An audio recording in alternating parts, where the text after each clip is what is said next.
leyendo los legisladores y legisladoras del grupo parlamentario del Partido Revolucionario Institucional con mucha atención las noticias que aparecieron hoy, el día de hoy por la mañana en un medio nacional, y también hemos con atención escuchado lo que han sido las respuestas del Partido Acción Nacional a esas imputaciones que se hacen en un periódico nacional. Quisiéramos hacer con ustedes algunas reflexiones en torno a la respuesta que da el Partido Acción Nacional a esa noticia. La primera de sus reflexiones es que es una infamia, dicen, las acusaciones que hace el partido. A ver, ¿se escucha mejor así? Gracias. Comentaba con ustedes que estuvimos leyendo con mucha atención lo que se publicó el día de hoy en un medio nacional, así como la respuesta que se da a ese medio nacional por quienes son implicados por parte del medio en un tema que es evidentemente, ostensiblemente, una acusación de corrupción.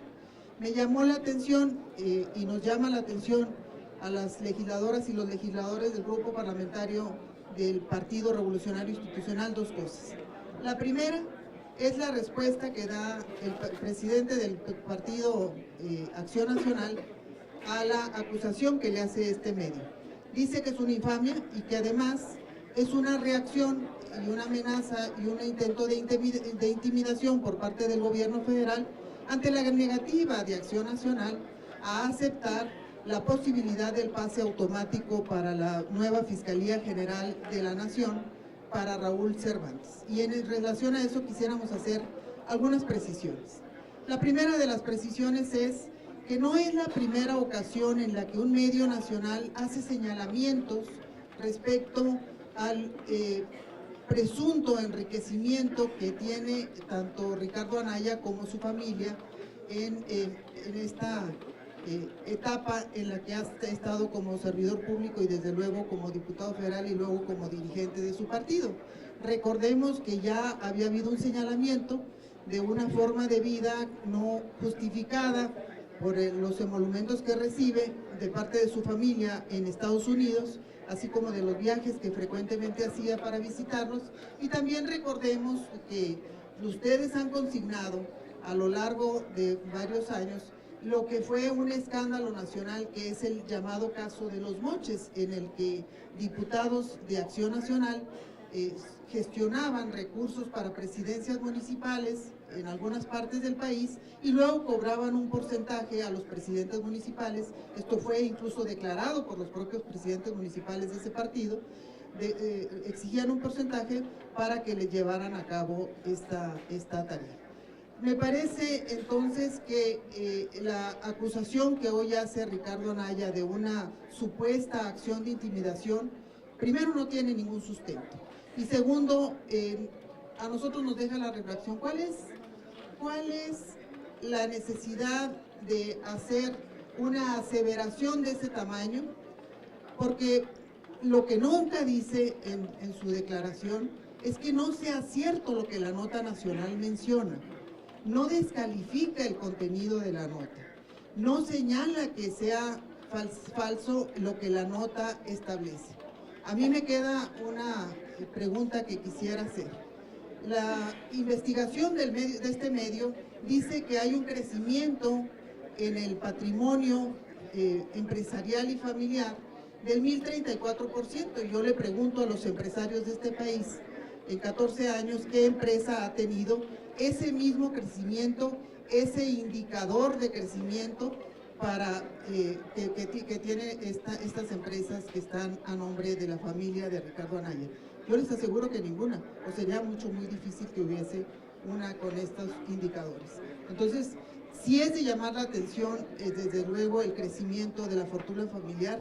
Sí es exigible a cualquiera que pertenezca al ámbito público el explicar, cuando se hace un señalamiento de esta naturaleza, con toda claridad, con toda amplitud, si estos señalamientos son falsos, explicar por qué en qué consiste la falsedad y, desde luego, dar todas y cada una de las explicaciones necesarias para que lo que se alega como una supuesta falsedad deje de ser.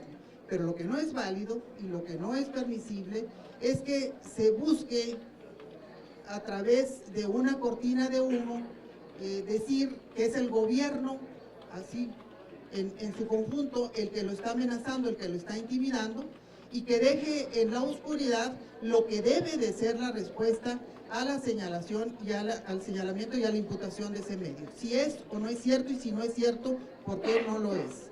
No es, insisto, la primera vez que hay señalamientos en torno a Ricardo Anaya y su familia. Entonces está obligado a explicarle a los mexicanos, sin cortinas de humo, si estos señalamientos son falsos y por qué lo son. Los mexicanos merecemos esa explicación. Ricardo Anaya ha iniciado, a partir de su llegada al Comité Ejecutivo Nacional de su partido, con una campaña que a todos nos concita y a todos nos convoca, que es el combate a la corrupción. Hoy lo invitamos en el Partido Revolucionario Institucional justamente a eso, a que combatamos la corrupción, pero el combate a la corrupción empieza en casa. Lo invitamos a que explique el origen de esa fortuna familiar y a que explique con claridad a los mexicanos, sin cortinas de humo y sin supuestas amenazas y sin el manejo de supuestas intimidaciones, a que explique cómo y de qué forma fue haciéndose de esa fortuna su familia. Por último, quisiéramos comentar algo que es muy sencillo.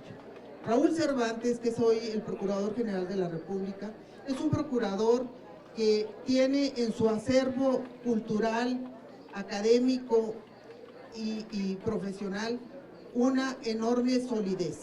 No está sujeto el caso de Raúl Cervantes a una acusación de este tipo, en el sentido de que las amenazas son porque como ellos se oponen a que Raúl tenga pase automático a la Fiscalía General, por eso vienen las amenazas. No necesita Raúl Cervantes de una acción de esta naturaleza, y el gobierno mexicano ha acreditado una y otra vez su disposición a trabajar con todas las fuerzas políticas de este país. Allá han estado sentados con el gobierno mexicano, articulando las reformas electorales, el Partido Acción Nacional, el Partido de la Revolución Democrática, el Partido Revolucionario Institucional y todas las fuerzas políticas de este país. Es verdaderamente injusto, absurdo y aberrante, y además un poco infantil, diría yo, que se pretenda con una cortina de humo cubrir lo que debe de ser una responsabilidad pública, responder si es cierto o no es cierto lo que este medio está señalando. Yo quisiera, desde luego, atender sus preguntas y darles las gracias por la oportunidad que me dan de platicar esta mañana, junto con mis compañeras y compañeros, con todos ustedes. Estamos, ellas y nosotros, a sus órdenes.